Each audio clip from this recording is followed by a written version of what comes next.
There's something very special about cars. No, not just cars, motorbikes, trucks, all of these sort of things. They're a bit different to other sort of machinery you might buy. People don't get quite as excited about things like washing machines and dishwashers. Well, some people do, but let's not talk about them. Cars are a kind of a special case because they represent more than that. They're freedom. They allow you to live in one place and work in another. They allow you to go on holiday and visit friends.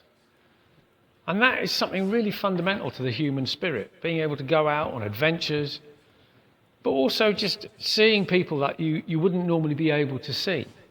That kind of freedom is really important to us, and cars are the embodiment of that. But there's more to it than that as well, because cars are self-expression. Even if you don't modify your car in any way at all, the type of car you buy says something about who you are and what you're doing with your life.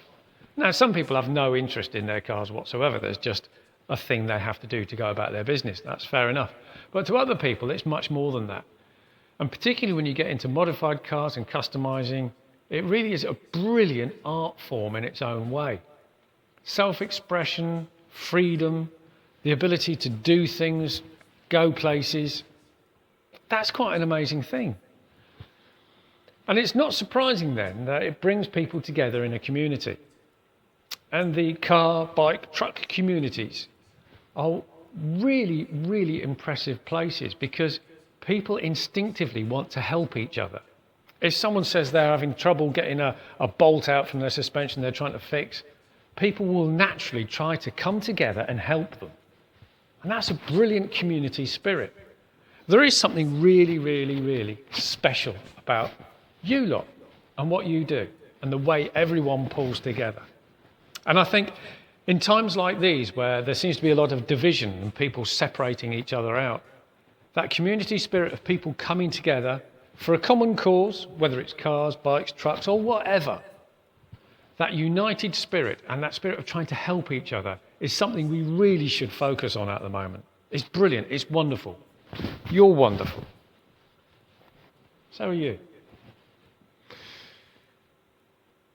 Now, all of this work on cars, particularly classic cars and the older things, can only happen if you've got the right skills to do it. And a lot of you enjoy learning new things and finding out how to do bits and pieces on your own car. And that's great. Skills training is something fundamentally important. If we lose skills, then we lose the ability to maintain these things, and that means these things will disappear. No two ways about it. There's no point in this stuff just being a museum exhibit. I mean, there's a place for museums, don't get me wrong. But these things, they're the closest we can make to a living machine. They need to be out there, they need to be working, they need to be doing things. You need to see them, to feel them, to experience them. And if we can't maintain them, if we haven't got the skills to keep them going, that will be lost, and that will be a tragedy. Not only is it a tragedy because these machines will be lost, but also because these traditional skills help us when we're making new things. Now, the mainstay of my business here is making highly modified vehicles, and a lot of those are based on prototype cars or very new vehicles that have just come out onto market. And so we use a whole range of skills, from being able to muck around with the computers, with the car's brains with the PC, to panel beating, to making wiring looms, suspension modifications. All of these things require different skills from different people. And not everybody can do everything, and it's important to recognise that certain people are good at certain things and other people at other things. And just because you're struggling at one particular area doesn't mean that you're rubbish. It just means that's not your area. Something else absolutely will be. For instance, body and paint. I know the theory, I can teach the theory. I have not got the patience to do it. Now, my mate Bradley over there, he is a brilliant painter. He does phenomenally good work. He's got what it takes to do that. I haven't. I can do mechanical stuff, I can do electrical stuff. Other people might struggle. So everyone's their own individual. And if you're struggling at one particular skill, don't think that that writes everything else off. There'll be something out there that's for you. Skills transfer is a very important thing, particularly in this day and age. We don't want these traditional skills to die out. If they do, then people will come across problems and they won't be able to solve them. And it might not just be on old vehicles. It might be on a new problem they're trying to solve. Someone designing a new bridge or a new house, or even a part of a computer, maybe the screen lid hinge or something. And they have to go through that whole process of development and discovery again. Whereas someone who's used to those old skills will say, oh yeah, what you need is one of these. Done it before. So skills transfer is very important. Now, you might have seen some posts from the Association of Heritage Engineers. If you haven't, I would encourage you to go and have a look at them. They're doing some phenomenal work helping this skills transfer occur. It's really, really important. And you yourself, you can learn skills. We should always be learning all the time. I know I am. I have to do formal training to keep my CPD, continuing professional development, going all the time. But also I'm learning from all sorts of other people. People who come into the workshop and do a job, they'll do things differently to me. And I'm always watching and learning. You learn things from the strangest places as well.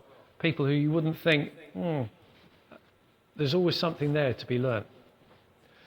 So have a look at the Association of Heritage Engineers. Have a look at the Heritage Skills Academy as well. And if there's something there that takes your fancy, then go for it. Start doing that. But also, if you're one of these people who's got one of these traditional skills, think about how you can help transfer that to a new generation.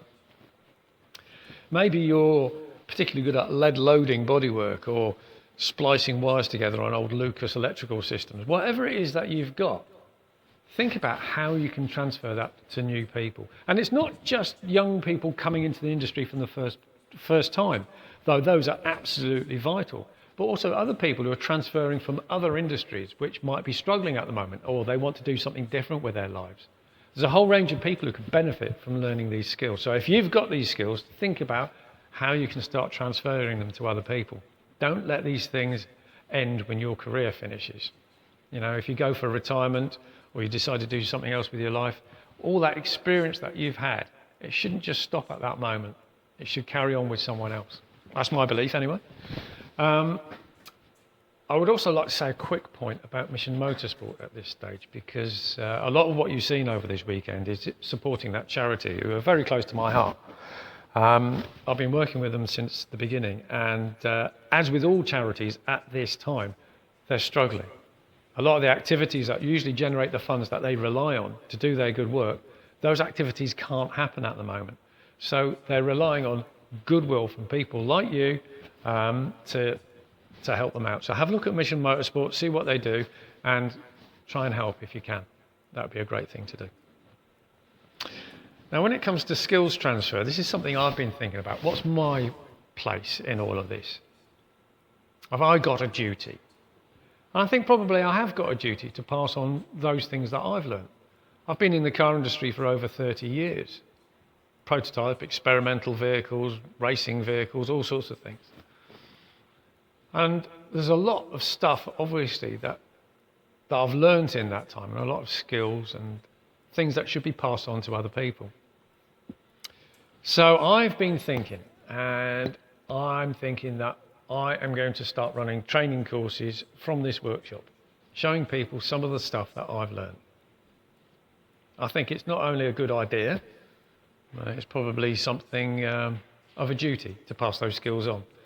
I'm going to start off with some simple courses like car electrics for classic car enthusiasts who don't know their ohms from their amps.